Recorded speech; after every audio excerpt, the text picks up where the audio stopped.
shocker, but William Regal is here in AEW, and it brought these two men together.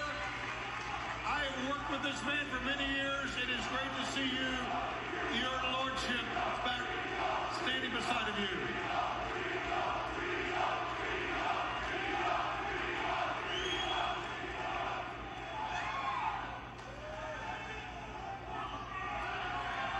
Mr. Shivani, I thought we'd never do this again. It's been 29 years since I first came to America and we were on TBS together. Can you believe that? 29 years.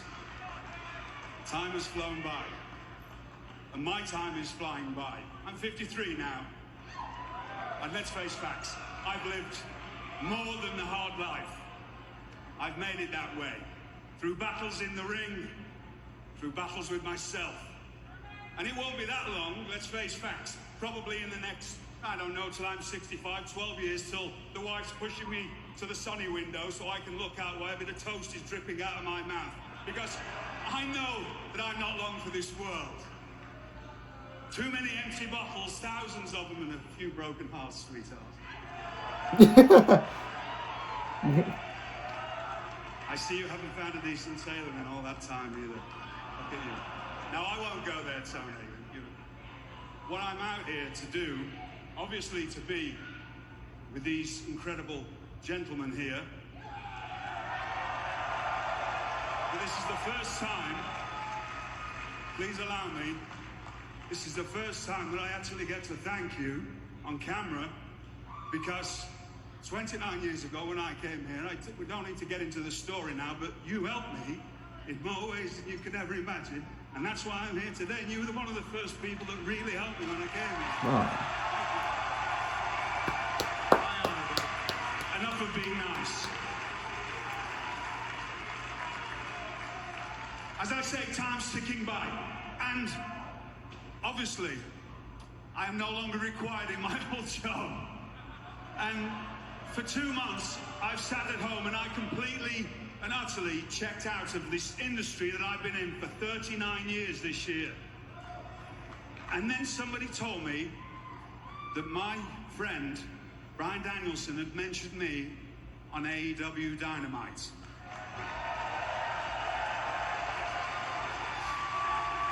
And it piqued my interest, because then I had to go and watch. And then I found out that my great friend here of 21 years, Bryan Danielson, was going to fight Jon Moxley. Now, some of you, probably a lot of you, because the time frame, it's 39 years since I first came here. So most of you, whether you know this or not, the only reason that you know me, probably from 20 years ago if you're a fan, is because of this young man. Because every time his name was mentioned, whether it be on Ring of Honor or any other company around the world, my name got mentioned with him. And so it made a young group of wrestlers realize that as much of a rogue that I am, and that's when I get to you in a minute, because I'm riddled with it, you know that, Tony, riddled with it to the core. But as much of a rogue that I am, what I will do, if somebody wants to work hard, is make them a better professional wrestler. The first thing I will do, is which I did to this young man, is sit him down and tell him everything, not what to do. And that will save him 10 years of his career. This is the wrestler that I should have been. He is the perfect wrestler. Yeah, probably top 10 in his industry. And there was a time when we spent time together where we would train in the ring with a group of people, and then they would leave, and then he would stay with me, and we would stay from, I don't know, 3 or 4 o'clock in the afternoon until past midnight every single night for 5 months, and we learned. And that's when we really learned. And for the next whatever amount of years, I sent you to different places or mentioned you, or doesn't matter. You became everything that I could never be, because you don't have the problems that I have. Okay. Then, 11 years ago, I met you.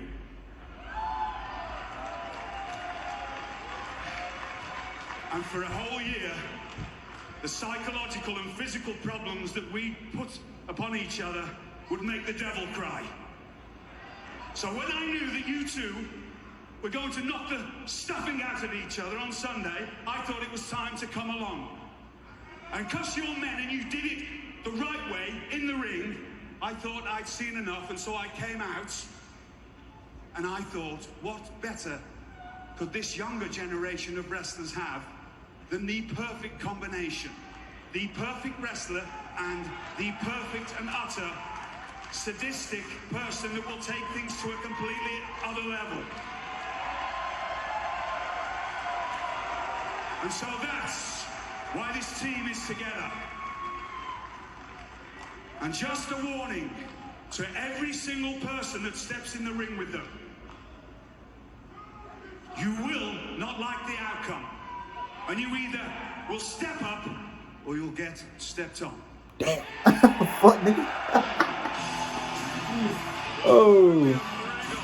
That was a great promo by Regal, man. I'm glad to see him in AEW. This is probably one of AEW's best signings. That's not an in-ring competitor. You know what I'm saying? And it's really fucked up that WWE let him go, man. William Regal was with the WWE for almost, what, 21 years? If I'm not mistaken. This guy was with the WWE for 21 years. And they let him go. All because he was a Triple H. He was working under Triple H, man. He was the heart and soul of NXT. You know, NXT was the best wrestling promotion in North America years ago.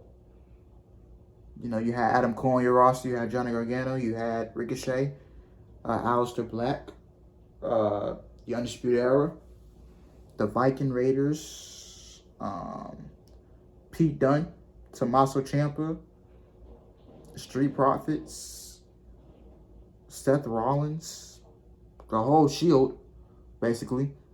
You have Bobby Roode, American Alpha, The Revival. NXT was the best thing in North America years ago. And it's not where it is now. Look at what happened to it now. But I'm really glad to see William Regal in AEW, man. He can help the young talent. He can look out for we don't need new talent, but he can look out for new talent on the indies, and you know, and the young talent can learn from Regal. You know what I'm saying? But I'm really happy to see him in AEW, man. Real shit.